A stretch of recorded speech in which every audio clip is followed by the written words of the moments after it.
Man nafasa am mu'minin kurbatan min kurabid dunya nafasallahu anhu kurbatan min kurabil akhirah. Kurbatan yaumil qiyamah. Baik. Jadi manusia diciptakan oleh Allah itu banyak apa ya? Memiliki hobi dan kebiasaan yang berbeda-beda. Watak. Ada orang yang wataknya marah, dikit-dikit marah terus ada. Ada orang yang hobinya senyum-senyum terus, walaupun punya problem ya senyum. Tapi asal jangan senyum yang nggak ada sebab tuh. Murah senyum kan berarti bukan senyum terus nggak ada orang senyum, nah itu lain cerita nanti kan. Jadi ada orang yang sukanya apa? Sukanya sabar, bawaannya ya sabar terus. Ada orang yang hobinya hobi apapun itu baik. Nah di sini juga ada dikasih oleh Allah Subhanahu Wa Taala hobinya membantu dan tolong menolong. Di sini Nabi Muhammad Sallallahu Alaihi Wasallam menjadikan di salah satu yang disampaikan oleh beliau, ternyata barang siapa, kata Kanjeng Nabi, yang suka membantu saudaranya di dalam urusan dunianya, maka Allah akan bantu nanti pada hari kiamat. Nah, di sini memotivasi bahwasanya apa? Bahwasanya membantu atau tolong menolong itu adalah suatu amal yang baik. Setidaknya kalau kita nggak bisa berbuat baik ke orang atau tetangga itu jangan nyusahin tetangga. Udah berbuat baik nggak bisa, tapi senengannya nyusahin. Ini kan repot. Minimal apa kita menjaga. Kalau kita nggak bisa ngasih tetangga, minimal kita jangan sampai nyakiti. Kalau kita nggak bisa berbuat baik, minimal kita jangan menyakiti. Itu adalah minimal. Jadi apa? Jadi suatu kemuliaan di saat ada hamba yang dikasih oleh Allah itu hobinya membantu. Dan seseorang yang membantu itu memang dikasih oleh Allah kelebihan di dalam hatinya memiliki sifat lapang. Apa istilahnya? Karom tuh. Dermawan. Jadi dermawan itu bawaan ya. Bawaannya pelit ya pelit itu. Pelit itu ada. Bawaannya dermawan ya dermawan. Walaupun dia nggak punya. Tapi kalau punya ya dermawan. Jadi ada orang yang dikasih oleh Allah dermawan sehingga hobinya membantu. Karena untuk membantu itu bukan berarti dia harus menunggu kaya, tidak. Akan tapi membantu itu adalah dimulai dari bagaimana membantu dari yang terkecil, dari yang teringan, dari yang termudah. Itu adalah membantu. Karena pada hakikatnya manusia itu masuk makhluk sosial. Apa itu sosial? Gak bisa sendiri dan butuh yang lainnya. Gak ada ceritanya orang mati nanti jalan sendiri gitu kan, ke kuburan terus otomatis buka terus masuk sendiri. Gak ada. Tetap digotong sama tetangganya, nyusahin tetangganya, minta disolatin tetangganya, semuanya tetangga. Maka dari itu banyak hadis-hadis yang memotivasi tentang menjaga tetangga. Bahkan dalam salah satu hadis, man kana yu'minu billahi wal yaumil akhir falyukrim jarahu.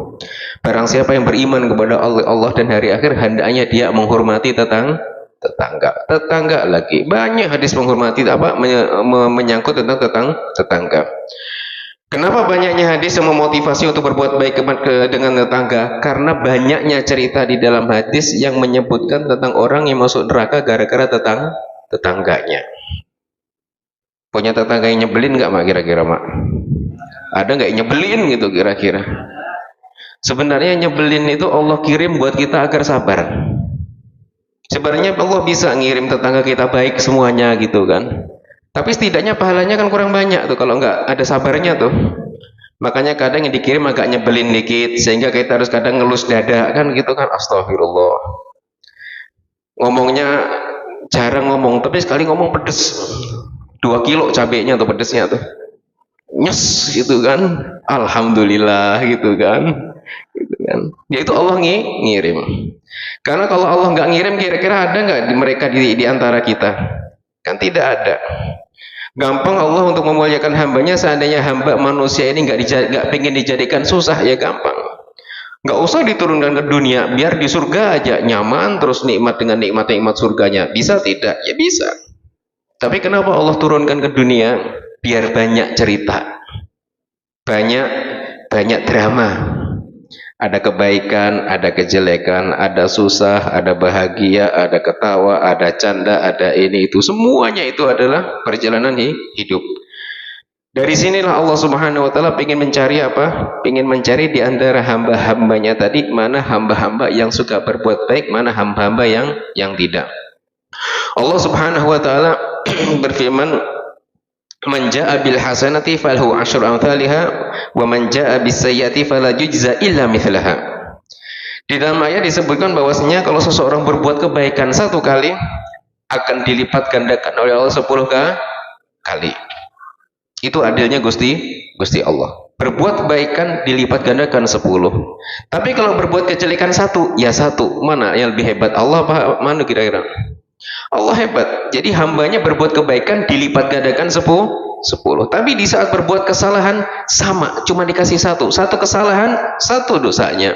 Tapi kalau satu kebaikan, 10 balasannya. Jadi Allah itu maha luar biasa. Makanya di sini Allah Subhanahu wa taala memberikan motivasi kepada kita agar barang siapa yang senang membantu tetangganya akan dibantu nanti di akhirat yaumul qiyamah. Urusannya apa nanti di yaumul qiyamah? Ya banyak. Mulai dari orang meninggal dunia itu sudah mulai banyak problem-problem yang harus diselesaikan. Dan harus banyak dispensasi dari yang masih hidup. Dispensasi apa contohnya? Kelapangan hati. Ketika digotong, yang mayat ini baik apa tidak? Suka ditanya nggak?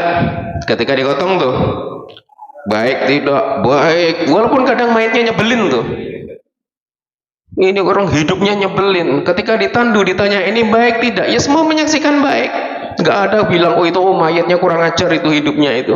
Oh nggak ada ceritanya. Semua menyaksikan baik. Ini siapa yang punya hak adami, ini semuanya bisa diselesaikan dengan keluarganya atau minta diikhlaskan diri semuanya. Kenapa? Karena pada saat itu kita tahu bahwasanya sang mayat sudah tidak bisa apa-apa, hanya minta kelapangan dada yang masih hidup. Dan posisinya pun akan terbalik sama nanti. Di saat kita nanti ditandu di tenda digotong, kita juga sama.